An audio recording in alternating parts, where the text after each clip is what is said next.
ادھر کا تام ایک لائن اس طرح موجود ہوئے بلال فیروز. جی بلال, کیا تفصیلات ہیں؟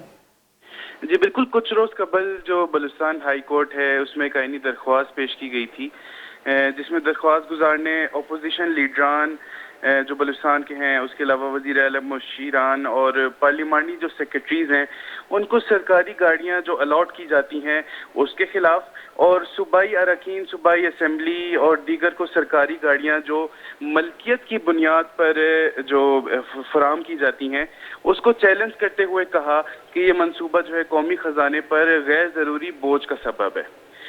تو اسی درخواست پہ ایکشن لیتے ہوئے آج chief justice Balochistan high court Naeem Akhtar Afghan اور جسٹس محمد عامر نواز رانا پر مشتمل بینچ نے ایک فیصلہ سناتے ہوئے صوبائی وزراء، اراکین صوبائی اسمبلی اور دیگر کو سرکاری گاڑیاں جو ملکیت کی بنیاد پر فراہم کی جاتی ہیں یا ان کو جو کاغذوں میں مارکیٹ قیمت پر شو کر اونے پونے داموں خریدا جاتا ہے اس کے خلاف جو ہے فیصلہ سنایا اور ان کو ملکیت کی بنیاد پر حکومت کو جو ہے یہ گاڑیاں فراہم کرنے سے روک دیا ہے.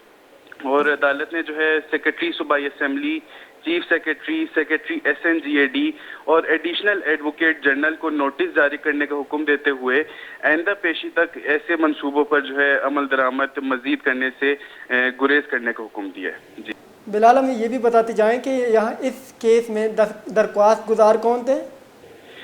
جی درخواست گزار یہاں کوئٹہ کے ایک مقامی صحافی ہیں یا سوشل ایکٹیوسٹ بھی کہہ سکتے ہیں، بایزید خان خروٹی.